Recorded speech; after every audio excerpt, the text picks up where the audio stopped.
We're going to have some fun today. So we're going to drink coffee. So this is Bulletproof, the Mentalist. It says it is rich and nutty, notes of cherry, almond, and caramel. Who can resist such a description? Hang on. Wait a minute. Hang on, she says. You don't like those words? No, I feel like there's a TV show called The Mentalist. There is, in fact. And I'm sure they had that in mind when they named it. Medium dark. Now, Bulletproof's claim to fame is, of course, that they put fat in their coffee. And also that they make sure that it's mold-free. Yes. You don't want moldy coffee because that just improves your chance of having health problems. Which is always so much fun. Yes.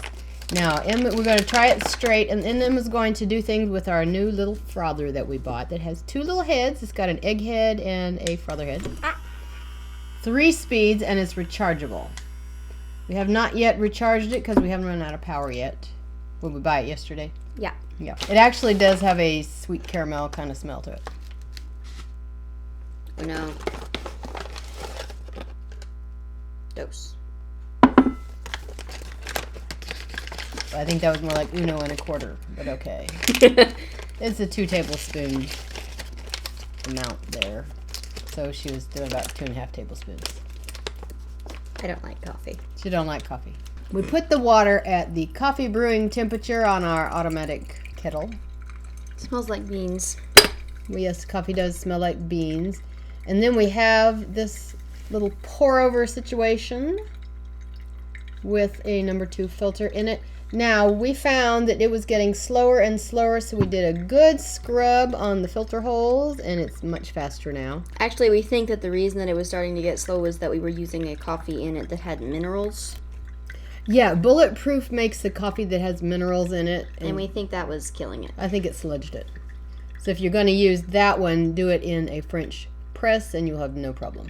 Because a French press, this just all go squished to the bottom. But as you can see, it's flowing freely now. This is a lovely flow. And then Emma's going to put syrups in it after we've tasted it plain. Yes. It's intrinsically sweet because it's Okay. roasted to be sweet. Arabica, I think. Yep, 100% Arabica coffee. So there's yours. There's my coffee. I'm going to pour just a little bit more and then put it in mine. Disclaimer, we like tea, but we drink coffee sometimes. I mostly put stuff in my coffee to make it edible, drinkable, whatever. I still have not found a flavored coffee that I can really handle. Go ahead and try it. Okay.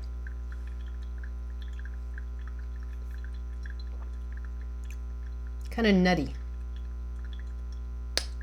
Shocking. Yes. Hand me your cup for a moment. My cup.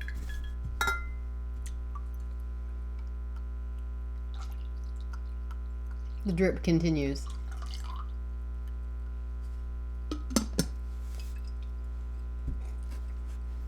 Not bitter. There is sort of a cherry almond kind of thing. I am a connoisseur of what you might call TJ Maxx's weird food aisle. And in my adventures at the weird food aisle of TJ Maxx and also occasionally Ross, I find things like, for instance, this 3 set of skinny syrups in the flavors vanilla, salted caramel, and mocha. We'll link them if we can find them on Amazon. This skinny syrup chocolate caramel truffle, and this Cafe Mexicano dulce de leche. And we will not be using the chocolate caramel truffle today. So these are all artificial sugar, Yes. which have their own risk, of course. I like this one. You like that one? Salted caramel. Really want to try dulce de leche, mocha, and vanilla. Trying 3 flavors here. All together? Mixtures. Mixtures. What do they taste like alone? Well, this one, it tastes like the Mexican dessert. Dulce de leche, which means This one I'm assuming tastes like chocolate, and this one probably tastes like vanilla. sweet of milk. Very sweet. Kind of like syrup. So for this, I'm going to start by adding a little bit of vanilla to the coffee itself. They don't want you to know what the ingredients are, my word. Check out the size of those ingredients. Water, natural, artificial flavor. A sulfate, potassium, sodium bisulfate, sodium benzoate, potassium sorbate, sucralose, caramel color. Old-fashioned delicious right there. And this one is vanilla. Yes, we begin with vanilla. But first we have to open it. That would be useful if you wanted a cream soda. Okay. Smell. Smell the vanilla. Smells just like that one. Doesn't it? So we add the vanilla, 1 capful, to the coffee.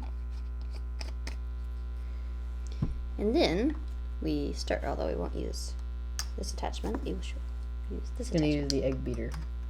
And this contraption here reminds me of my toothbrush handle. It can go pretty fast. They have them in the store that go faster. I chose this one because it recharges. The battery ones I find die quickly and are weeny. So there's that. We've mixed the vanilla. Okay. Now we take a glass, add half and half. You could use cream, or I guess milk.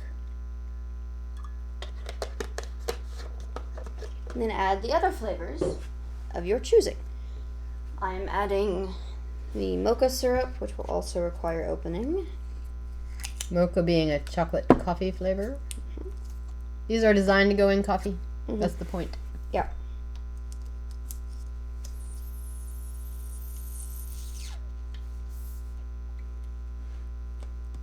Mexican flavored syrups are a fusion of exotic flavors made without sugar, developed for your artisanal coffee drinks or to pour over your favorite dessert.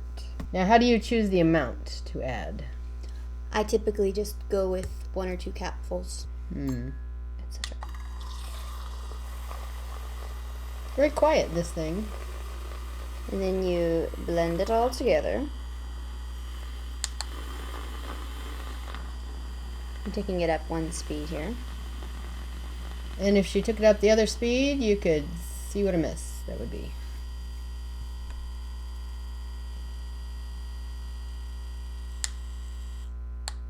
Whee! Stop. There we go. You have to hold it. In a bigger thing, you could get that bigger.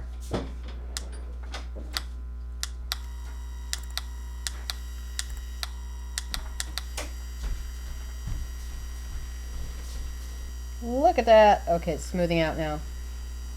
Look at that surface tension. If you don't have a frother, of course, you can just use your hand mixer or your stand mixer. Or your bullet or your blender, but those are kind of huge for this sort of thing. We also have a frother that's kind of a big old mug. And the colder you start with, the better it's going to froth. And this little doohickey is going to take a while. So not peaks or anything. No, but this is about what you want Yeah. your thickest to be. So then you add it in. Now this thing came with stencils also. Are you playing with the stencils today? No.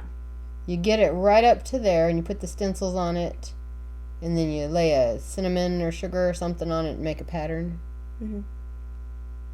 We weren't terribly successful with that. No, it got all over my pants.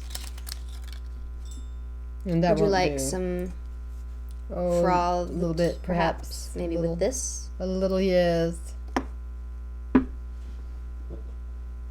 Now Emma's got a good half cup in hers. I don't need quite that much.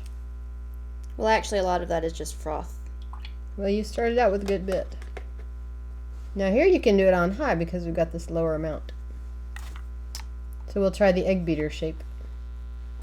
And that's what the instructions call it, an egg beater.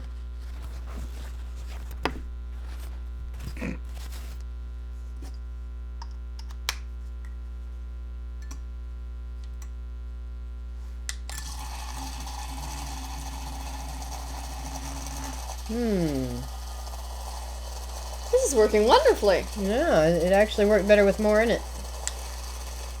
That's just making a mess. Oh, I guess the frother works better than the egg beater. Okay. Okay. Something's done. Yes, my potatoes. Your fluffy milk. Mm-hmm. And my Frothy milk. frothy milk.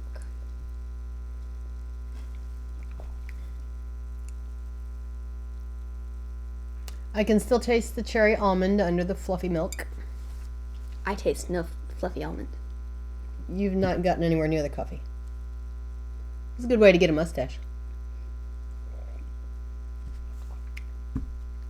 It was warmer a while ago. Okay, it's got a woodiness going on, like pecan sort of taste to it. Interesting. Not terrible. If you don't like coffee, you could add sweet stuff to it. I like my stuff. Do you like your frother? Yeah. Okay. You're going to continue playing with it. Should they buy one? Okay. All right, till we see you again. Make sure to make time for tea and a good book. And fun things.